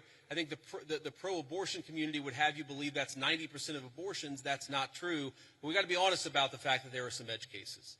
The second thing I'd say about this is that we have to be prudential and practical in what can get accomplished. And there may be disagreements about what exactly that is, but if you look at the pro-life victories that the President of the United States has been able to achieve, he's been able to achieve them because he has worked within the system that we have. If your attitude is you are going to pursue the most aggressive pro-life option, even if it means you lose every election and every outcome means that you're going to be in a situation where the Democrats have abortion on demand up to the moment of birth to the very end. You've got to work within the political constraints that we have. Now, here let me just say something about this. And somebody asked me earlier about my Christian values. And one of the points I made is that when the settlers came to the New World, they found a very widespread child sacrifice. I imagine there are some people who don't agree with my view on the pro-life issue. Let me just make an observation. If you go to historical archaeological sites where there were brothels, and the two oldest businesses in the world are gambling and prostitution, so there were brothels even in very ancient civilizations. If you go back to ancient brothels and you dig up the bones of the women who were working in these places, you will very often find a lot of children who were buried with them. And the answer is that whenever a society decides to discard innocent babies, they also don't treat their women very well. And whenever a society mistreats its women, it is very often the babies who come right after that. There is a reason why Christian civilization ended the practice of child sacrifice all over the world, and it's one of the great accomplishments of Christian civilization. I believe that we should try to be protecting every unborn life. There's a question of exactly how we do it, but I would never say that anyone's right to life should be sacrificed. Thank you, ma'am.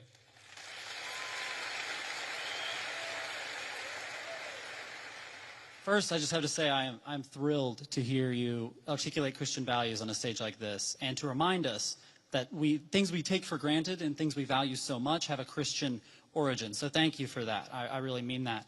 However, so much of liberalism, by the way, so much of the far left is a sort of, if you really pay attention to it, it's a kind of perverted version of Christianity. Like, there's nothing wrong, of course, with focusing on people who are disenfranchised, for example. That's the focus of liberalism. But if you completely separate it from any religious duty, any civic virtue, then that can actually become, for example, an inducement to lawlessness. You can't just have compassion for the criminal, you also have to have justice too, which is why I think that a properly rooted Christian moral order is such an important part of the future of our country. But sorry, I interrupted you. Go ahead. Amen. Absolutely.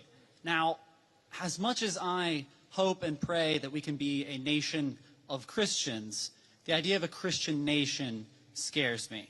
So I'd like to hear your feedback on a pretty nuanced argument here, that perhaps there should be a wall of separation, as at least one of our founders advocated, between church and state at the national level.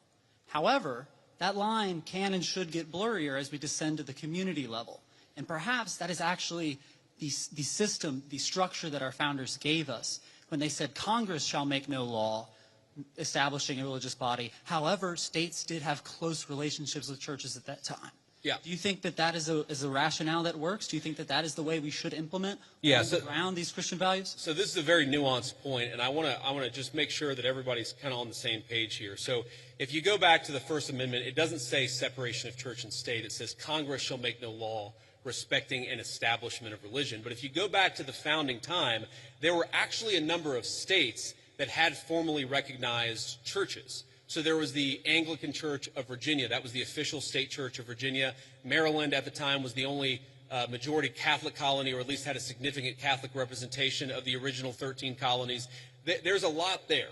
And yes, I do think that what happened is the Supreme Court interpreted Congress shall make no law respecting an establishment of religion to effectively throw the church out of every public space at the federal, state, and local level. I think it was a terrible mistake, and we're still paying for the consequences of it today.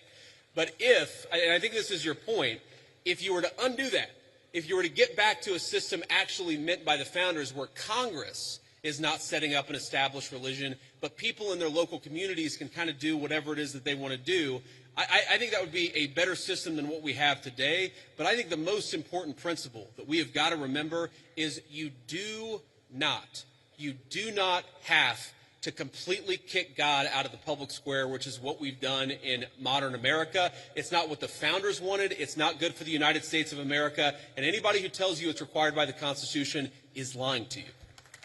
Thank you.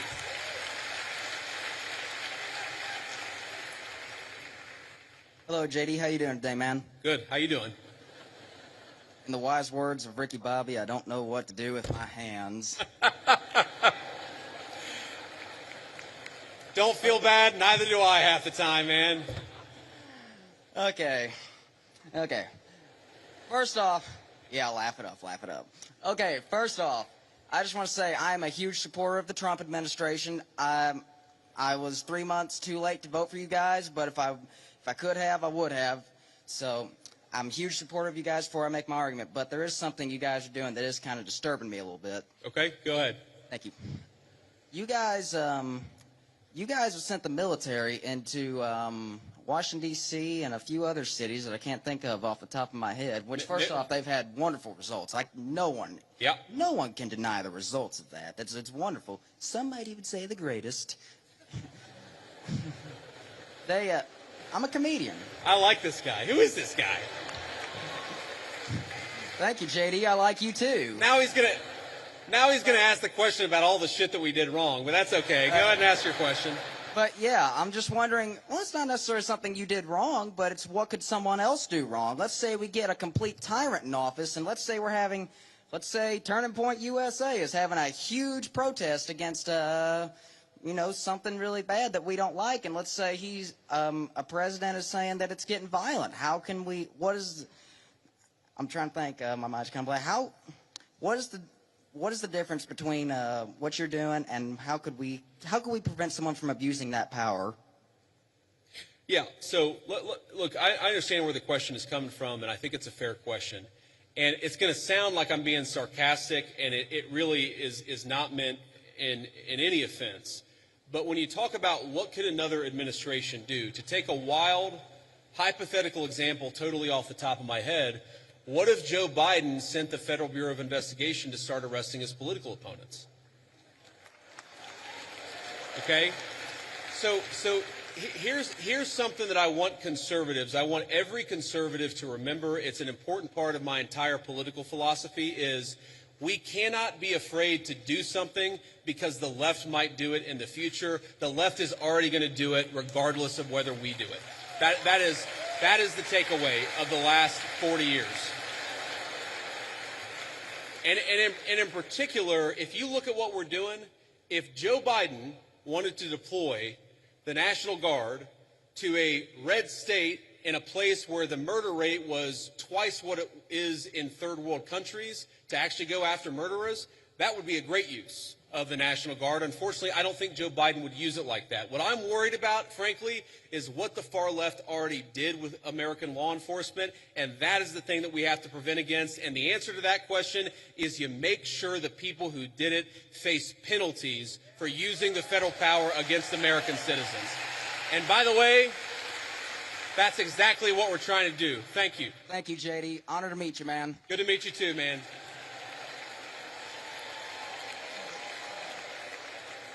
This will be the last question. Ricky Bobby, 2048. That's who I'm voting for.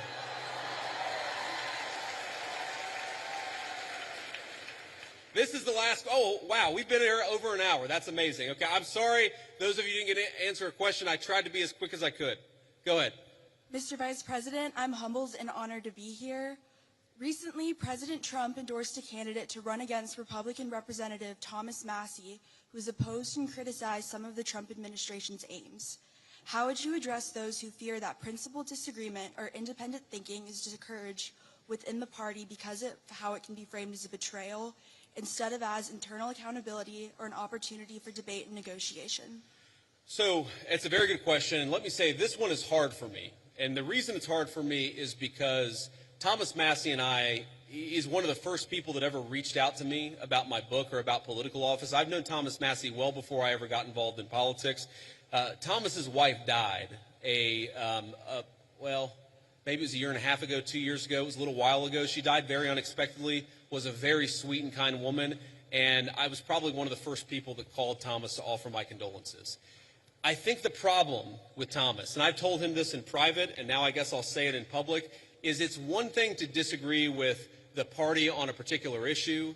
It's one thing to to have your independent stand on a number of questions. And by the way, some of the stuff where Thomas Massie has been independent against the Republican Party, I've agreed with him with. Thomas and I worked together during 2023 where I was trying to stop the limitless flow of American money to Ukraine, and Thomas was one of the people I was working closest with it.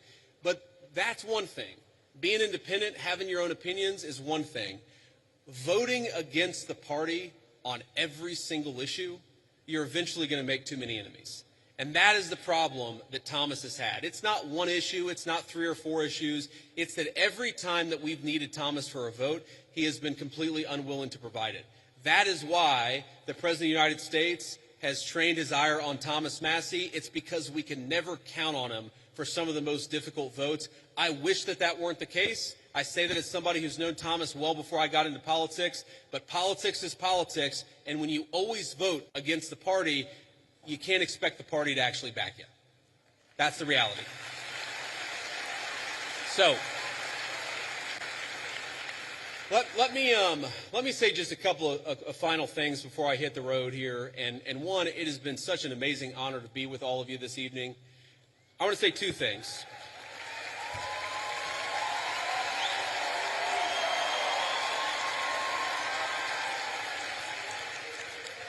I want to say two things. Number one, when I was back in my agnostic days and I was thinking about returning to my faith, I remember talking to a friend of mine and actually talking about, a number of things. And he said something to me that was really interesting. And I was talking about all the things that were going wrong. I was looking to the future. I was talking about everything that was broken in the world. And I said to him, things are just really, really dark. And he said, and he stopped me in my tracks, he said, JD, you're right. There are a lot of things that are really dark out there, but despair is a sin. Now, I know not all of you are Christians, but for the Christians out there, I think that it is very important to remember that despair is actually a sin. It's okay to disagree. It's okay to criticize. It's okay to think that things aren't going well with a particular issue, but we are called to never give up hope. But I think one of the critical lessons of Charlie Kirk's life to his dying breath, this was a man who never lost hope in his Creator and never lost hope in the United States of America. So let's remember that and carry that forward as a way to remember.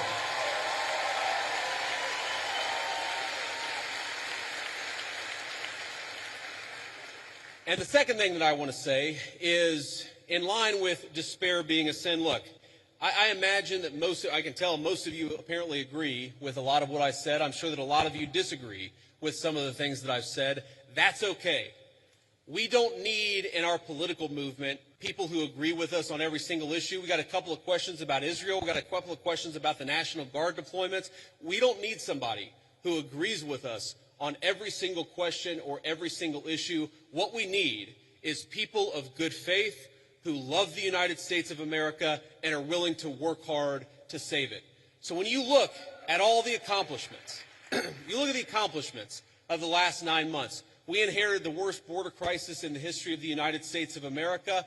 We shut down the border, and net immigration is 2.5 million lower today than it was in 9 months. That means the total number of people that have been sent out of this country is 2.5 million. We have 2.5 million fewer illegal immigrants than we had. That's a great accomplishment. We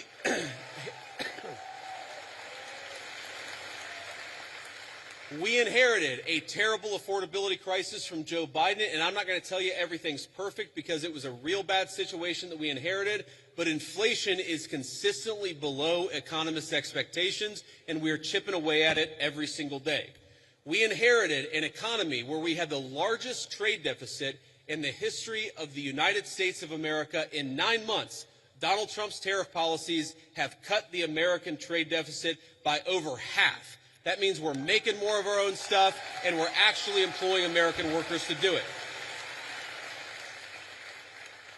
And all that is to say that very often Charlie Kirk would call me and he would say, not attaboy, but he would say, do more, do more, do more.